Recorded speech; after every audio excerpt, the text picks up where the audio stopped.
Olá, estamos no ar com Primavera Saúde. Hoje nós vamos falar de tecnologia. Afinal de contas, a tecnologia faz cada vez mais parte do nosso dia a dia e muito também do universo infantil.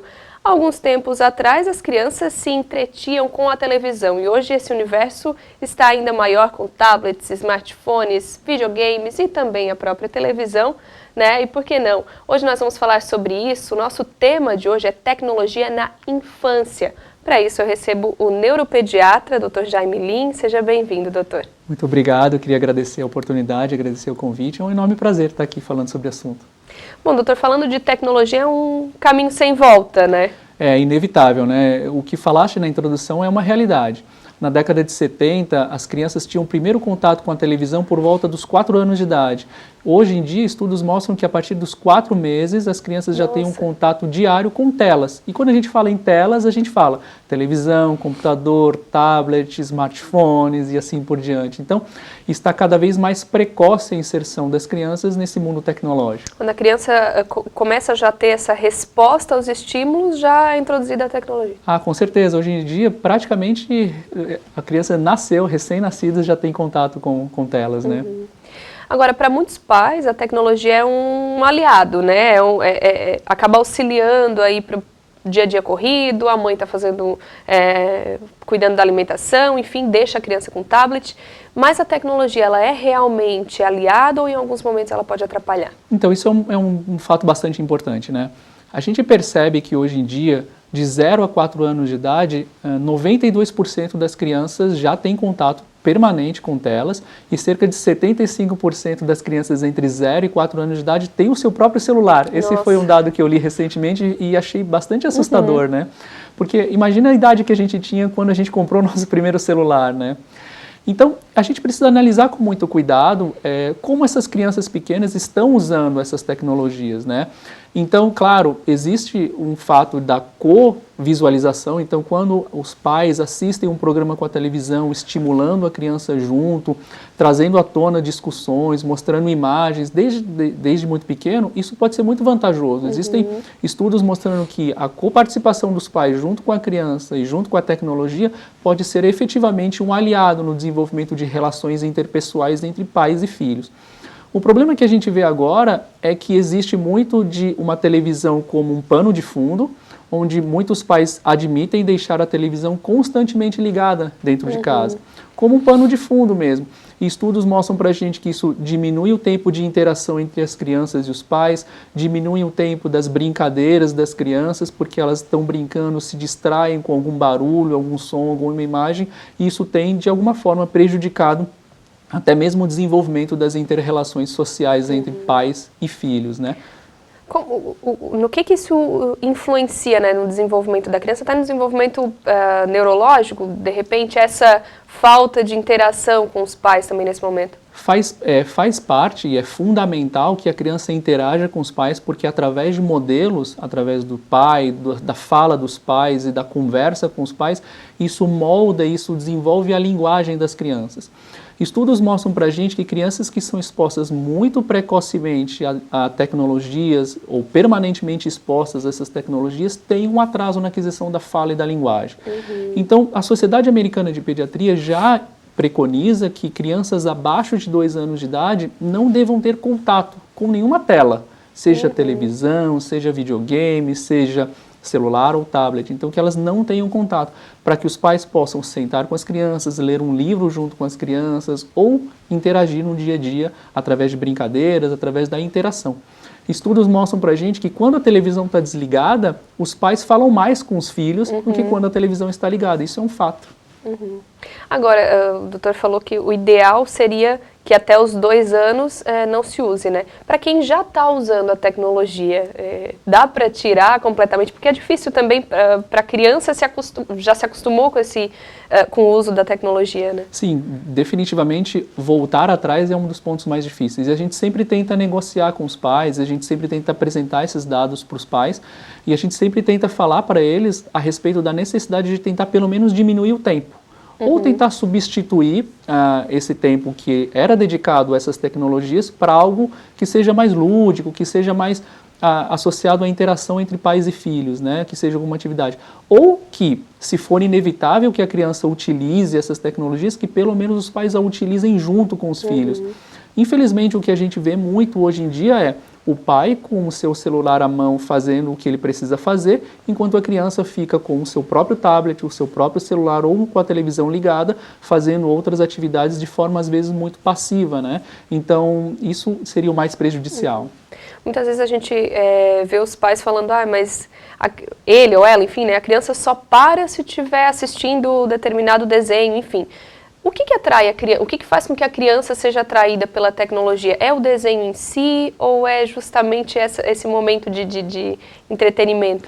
Então, acredita-se que os desenvolvedores desse conteúdo para as mídias e para as televisões, eles façam tudo aquilo de uma forma que deixe a gente mais conectado mesmo, né? A mídia hoje em dia e a tecnologia atual é muito diferente da televisão que era na nossa época, né? Na nossa época, o conteúdo digital era totalmente formatado por editores e a gente recebia aquilo muito passivamente. Hoje em dia a gente tem uma chance de interação muito maior, né? Então talvez isso atraia muito mais. Então, é música, é imagem, é som, é a possibilidade da criança interagir com aquelas imagens, então isso realmente faz com que a criança seja muito atraída por aquilo, né? Dá para os pais, então, trocarem aquela tecnologia por momentos com eles semelhantes, com essa mesma interação? Seria o ideal, até mesmo porque existem alguns estudiosos que tentaram ver a capacidade de aprendizado de uma criança frente a uma tela. Então eles colocaram, claro, vídeos bem desenvolvidos, com bases neurocientíficas, e mostraram que era realmente possível uma criança aprender palavras novas com um modelo visualizado na tela. Mas esse aprendizado em 2 dimensões, que a gente capta através de uma tela, foi inferior àquele aprendizado que a gente tem com um modelo tridimensional, que é feito pelos pais. Então, por mais que a gente diga que meu filho só assiste a conteúdo educacional, ainda assim nada substitui a interação entre o pai, a mãe e o filho. Até os 2 anos o ideal é não ter, e depois disso tem uma quantidade, um tempo mínimo que deve se ter? Então, do 0 a 2 anos o ideal é não ter contato com essas tecnologias. Dos 2 aos 6 anos, preconiza-se que a criança fique no máximo 2 horas na frente de uma tela. Ou seja, se ela assiste um filme de 2 horas, ela só vai poder ter contato no dia seguinte. Esgotou. Se ela jogou videogame 1 hora, ela teria mais 1 hora e assim por diante. Não é cumulativo. Então ela não pode ficar uma semana inteira sem televisão e no fim de semana ficar 14 horas, por exemplo, né? Então, não é cumulativo. O ideal seria que a gente não ficasse mais que 2 horas por dia na frente de uma tela. Em nenhuma idade, mas a gente sabe que depois dos 6 anos, 7 anos, vai ficando cada vez mais difícil, então esse tempo tem que ser negociado com a família. Né? E claro, os pais têm que servir como exemplo, né?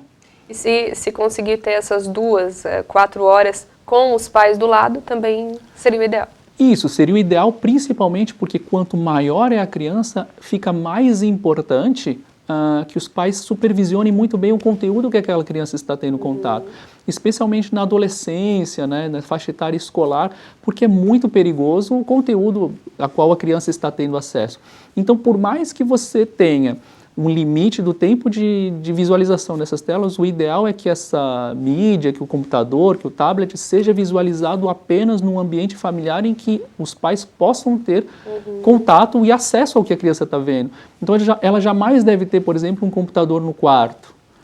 Isso vai ficando cada vez mais difícil por causa dos celulares, dos smartphones, onde ela consegue ter acesso a toda a internet, mas no quarto, de uma forma muito privada. Isso é muito perigoso, né? Isso é muito ruim. O que o doutor fala sobre essa situação de crianças cada vez mais novas terem seu próprio celular?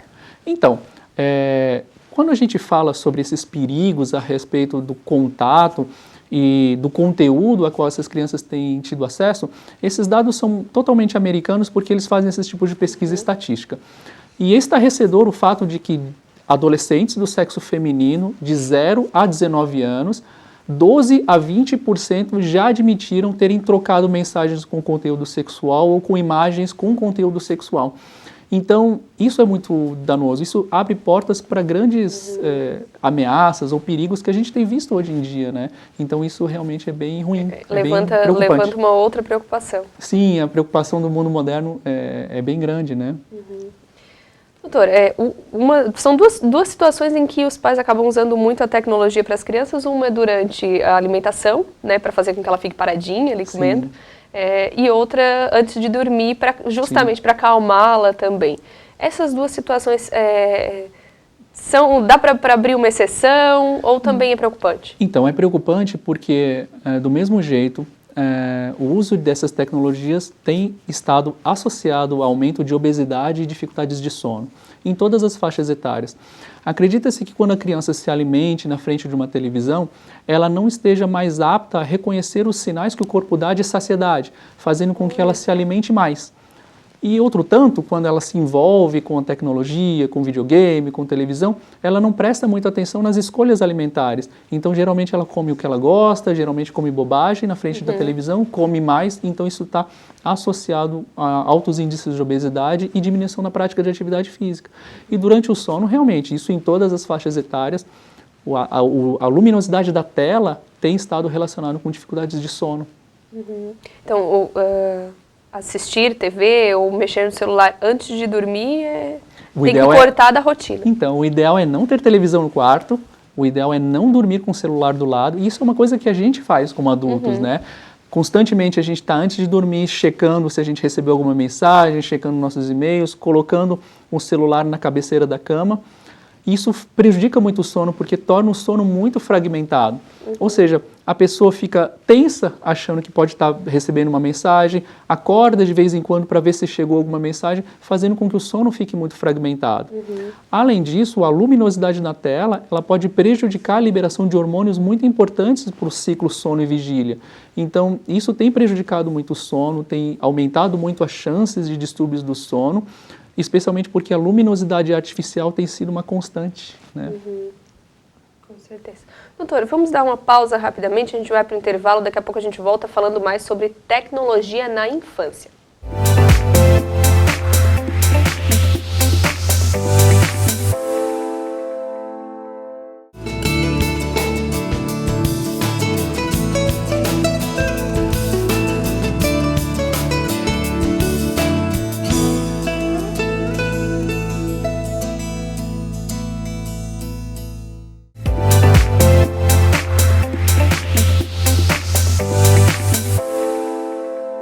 Estamos de volta falando hoje sobre tecnologia na infância. Eu recebo aqui no estúdio o doutor neuropediatra, o doutor Jaime Lim, e nós estamos falando sobre as crianças aí que usam muito tecnologia, não só crianças, mas nós adultos também, né, doutor? Sim, com certeza. É até muito interessante porque um dia um pai veio falando com a gente, estamos muito preocupados com o uso excessivo de tecnologias na nossa escola. Que tal se a gente fizesse um grupo no WhatsApp para discutir isso, né? Então acaba sendo um paradoxo assim, né? Porque a gente está preocupado com o uso excessivo de tecnologias na infância, mas a tecnologia está constantemente permeada no nosso dia a dia. Ela faz parte assim do momento que a gente acorda até o momento que a gente dorme, a gente está cercado dessas novas tecnologias, né? Essa situação realmente, né, doutor? De repente os pais levam o filho lá no consultório, querem tirar o hábito, mas eles em casa acabam dando esse exemplo, né? O pai é sempre o modelo, né? Para tudo. Na verdade, estudos mostram que quando pais leem mais, os filhos também têm hábitos melhores de leitura. Pais que leem para os filhos aos 7 anos de idade vão ter melhores capacidades de leitura. E isso isso é a mesma coisa para tecnologias. Os pais só vão conseguir fazer com que os filhos não interajam com as tecnologias ou que tenham um uso mais racional se eles também forem um exemplo, né? Já associando a leitura com a tecnologia e a leitura online, né? Já que a gente falou também do dormir sem evitar estar mexendo no celular, evitar essas luminosidades. E para quem lê antes de dormir, online, né? No Kindle, enfim. Do ponto de vista neurológico, o que acredita-se é que, para que a gente tenha um sono adequado, a gente tem uma glândula no cérebro chamada glândula pineal, que libera um hormônio chamado melatonina, que é o hormônio que determina nosso ciclo de dormir e acordar. Ou seja, quando escurece, essa glândula libera melatonina, a gente fica com sono e a gente dorme. Quando o sol se levanta, a luminosidade atinge as nossas retinas, atingindo essa glândula, ele para de produzir melatonina, então a gente tende a despertar. Então essa glândula e essa substância melatonina, ela regula o nosso ciclo de sono e vigília. Claro, se a gente estiver constantemente exposto à luminosidade artificial, a quantidade de melatonina que é liberada vai se alterar, fazendo com que a gente tenha mais distúrbios do sono. Talvez por isso, e talvez essa seja a explicação de por que tantas pessoas hoje em dia estejam com tantas dificuldades do sono. Pensando em leitura, então em tablets ou Kindle ou leitores digitais, claro, a luminosidade da tela pode afetar muito isso e fazer com que a pessoa tenha mais dificuldades de sono. Voltar uns anos aí, voltar para o papel, nesse momento seria interessante. Então, eu sou suspeito a dizer, né? Eu gosto muito de ler, eu gosto até do cheiro do livro novo e poder virar as páginas e tudo mais. Eu nunca consegui me habituar a ler textos numa tela. Eu sempre imprimo. Falta isso, doutor, para as crianças hoje em dia também? Se habituarem, ter esse gosto pela leitura, o costume pela tecnologia está tomando conta das casas? Então, leitura é sempre bom, independente se for numa tela ou independente se for num livro, a leitura é fundamental. O passo inicial é estimular a leitura.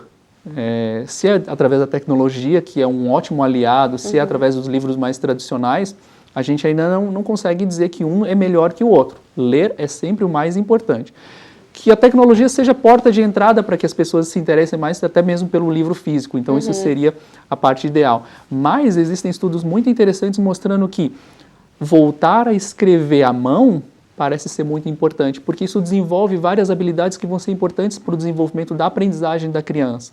Então em alguns países, principalmente países europeus como a Finlândia, que nas escolas praticamente estão abolindo a letra cursiva, estão substituindo pela digitação, acreditando que essas crianças não vão mais escrever cursivamente no futuro, vão só usar teclado, talvez isso possa ter prejuízo sim na aprendizagem. Aqui a gente ainda está muito no começo, a gente ainda está longe, né, de substituir a escrita por digitação. Mas, claro, então, escrever é muito importante. E realmente a gente perde o hábito, né? Eu que tenho o hábito de digitar, até no trabalho, enfim, quando a gente pega para escrever, a letra até sai um pouco diferente. Sai um pouco diferente. A gente acaba escrevendo pior, eu acho, né? Porque você acaba colocando muitas abreviações, muitas novas formas de escrever as coisas que não são gramaticalmente corretas. Então, a gente que tem um contato frequente assim com as mídias digitais, a gente vê o quanto as pessoas estão escrevendo mal, né? Então, talvez seja falta de leitura, talvez seja falta de prática e tudo isso, né? É verdade. Doutor, voltando ali à situação do dormir, né, e da tecnologia. Claro, a gente está falando do universo infantil, mas de maneira geral. Existe um horário ideal para que se pare, então, vou desligar a TV, vou evitar mexer no celular para conseguir ter um sono mais tranquilo? Quando a gente fala em adultos, isso acaba sendo uma pergunta muito difícil de ser respondida, porque a grande maioria das pessoas acaba utilizando essas tecnologias como uma ferramenta de trabalho. Então, elas não conseguem, muitas vezes, se desligar por questões profissionais, e então são situações em que elas virtualmente não podem modificar, né? Tem muitos operadores de bolsa de valores, por exemplo, que precisam estar acordados de madrugada para esperar a abertura da bolsa e tudo mais. Então, eu acho que o mais importante é você tentar individualizar cada situação, né? Ver o quanto isso está prejudicando a pessoa e se você pode, de alguma forma, modificar isso. O ideal seria realmente que quando a pessoa voltasse para casa de um dia de trabalho, ela não levasse o trabalho para casa e que ela pudesse desligar os celulares e tudo mais. Existem algumas reportagens que eu li até na mídia leiga, dizendo que com as novas tecnologias a jornada de trabalho aumentou muito. Antigamente a pessoa trabalhava no horário regular, das 8 da manhã até as 5 da tarde, mas chegava em casa e se desligava completamente do trabalho. Isso não está mais acontecendo hoje em dia. Com o fato de você estar constantemente ligado ao seu emprego, com o celular, com o computador, com o e-mail, a jornada de trabalho tem sido eterna. Os grupos de WhatsApp continuam pensando o trabalho, né? Isso, porque você praticamente não pode se desligar.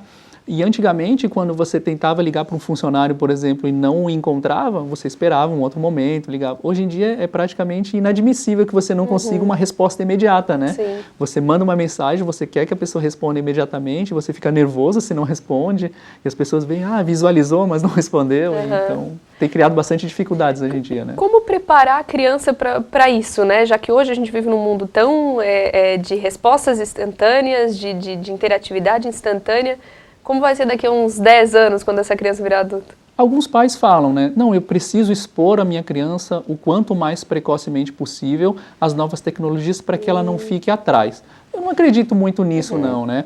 Eu acredito que quando ela precisar, ela vai conseguir aprender de forma bastante rápida, assim como as crianças hoje em dia aprendem muito rápido várias habilidades, né? Eu continuo seguindo as orientações da Sociedade de Pediatria, tanto americana quanto a Sociedade Brasileira de Pediatria, de que crianças abaixo de 2 anos de idade não deveriam ter contato com as tecnologias, com telas. De 2 a 6 anos, tentar limitar 2 horas diárias. Eu sempre digo isso para os pais, né? Ah, mas será que ele não vai ficar para trás em relação às outras crianças? Não, elas vão conseguir aprender. Nós que nunca tivemos contato na nossa infância, aprendemos a usar um caixa eletrônico, a mandar e-mail, a responder. Então, quem dirá uma criança de hoje em dia, né? Doutor, existe alguma explicação médica do porquê as crianças estão aprendendo e se desenvolvendo cada vez mais cedo? Porque, bom, na minha época, quando eu tinha 2, 3 anos, eu não tinha tanta habilidade como as crianças têm hoje com tecnologias, enfim. Até existia celular, mas não como é hoje, né? Por que as crianças se desenvolvem tanto? É realmente o hábito de estar mexendo na tecnologia que desenvolve isso? Não especificamente em relação à tecnologia, mas o que eu acredito é que as crianças hoje em dia estejam expostas a muito mais estímulos do que nós éramos quando nós éramos criança, né? Então, hoje em dia, a criança ela é muito mais estimulada. Em parte porque as famílias, os núcleos familiares têm ficado menores. Então, os pais hoje em dia têm 1 ou 2 filhos. Em épocas passadas, as famílias eram muito grandes, né? Hoje em dia, não. Os pais conseguem dedicar bastante a sua atenção em prol de um único filho. E os núcleos familiares também têm as pessoas periféricas à volta. Então, a criança não é só estimulada pelo pai e pela mãe, mas pelos tios paternos, tios maternos, professora. Então, ela acaba recebendo uma carga de estímulo muito maior do que eram na nossa época, né? Isso pode explicar as crianças falando cada vez mais cedo, escrevendo cada vez mais cedo? Sim, sim. E então, as crianças sendo estimuladas mais precocemente, elas adquirem um rol de habilidades maior e mais precocemente, né? E, ao mesmo tempo, a parte ruim também existe, né? Então, existem mais e mais crianças hoje em dia que se expõem muito precocemente a essas tecnologias e os pais têm notado um atraso na aquisição da fala. Talvez isso seja uma coisa que a gente precise se preocupar cada vez mais. E como equilibrar isso? Equilibrar é tentar realmente seguir essas orientações, né? Tentar buscar um tempo maior de interação com os filhos, tentar diminuir o máximo possível o contato com essas tecnologias, principalmente tecnologias passivas, na qual a criança fica passivamente olhando uma tela. Se é inevitável que a criança veja uma tela, que os pais participem, se engajam desse momento e que consigam interagir junto com a criança durante esses momentos, mesmo que sejam à frente da tela. Acho que essa seria a melhor alternativa. Bacana. Doutor, acho que é isso. A gente já encerrou com algumas dicas muito boas aí para os pais, né? Para que eles larguem também um pouquinho os celulares deles, né, doutor? Sim, e participem. É claro, é um prazer enorme, foi um prazer e são desafios que a gente vai começar a ver cada vez mais. Obrigado pela oportunidade. Obrigada, doutor. Bom, quem sabe daqui 5 anos a gente volte a conversar com o doutor sobre novas tecnologias, porque tem muita coisa para mudar ainda, né, doutor? Sim, sim. Obrigado. Obrigada pela sua presença aqui. Bom, Primavera Saúde vai ficando por aqui. A gente volta na semana que vem falando mais sobre saúde, bem-estar e qualidade de vida. Até lá.